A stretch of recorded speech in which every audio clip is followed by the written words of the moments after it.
నేటితో ముగినున్న రాష్ట్రపతి ప్రణబ్ ముఖర్జీ శీతాకాల విడిది. సాయంత్రం ఢిల్లీకి ప్రణబ్ తిరుగు పయనం. రేపటి నుండి ఏటీఎంలలో 4,500 వరకు విత్ డ్రాయల్ చేసుకోవచ్చును. నేడు సమాజ్వాదీ పార్టీ అభ్యర్థులో భేటీ కానున్న పార్టీ అధ్యక్షుడు ములాయం సింగ్ యాదవ్.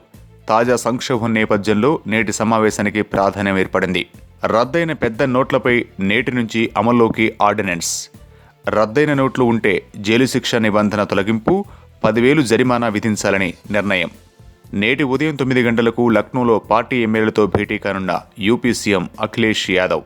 ఓలా క్యాబ్ సంస్థకు వెళితే బౌన్సర్లతో క్యాబ్ డ్రైవర్లపై దాడి చేయించినందుకు నిరసనగా శుక్రవారం అర్ధరాత్రి నుండి జనవరి 4 వరకు తెలంగాణ రాష్ట్ర వ్యాప్తంగా క్యాబులు బంద్. అసోసియేషన్లో ఉన్న 7,000 మందితో పాటు అన్ని సంఘాల క్యాబ్ డ్రైవర్స్, ఓనర్స్ కూడా బంద్లో పాల్గొననున్నారు. నేడు ఆర్బీఐ నుంచి ఆంధ్రప్రదేశ్కు 2,000 కోట్లు పంపిణీ. పొగమంచు కారణంగా 69 రైళ్లు ఆలస్యం, 16 రైళ్లు రీషెడ్యూల్, 14 రైళ్లను రద్దు చేసింది ఢిల్లీ రైల్వే శాఖ. నేటి ఉదయం జపాన్ తూర్పు తీరంలో భూకంపం సంభవించింది. రిక్టర్ స్కేలుపై తీవ్రత 5.5గా నమోదైంది.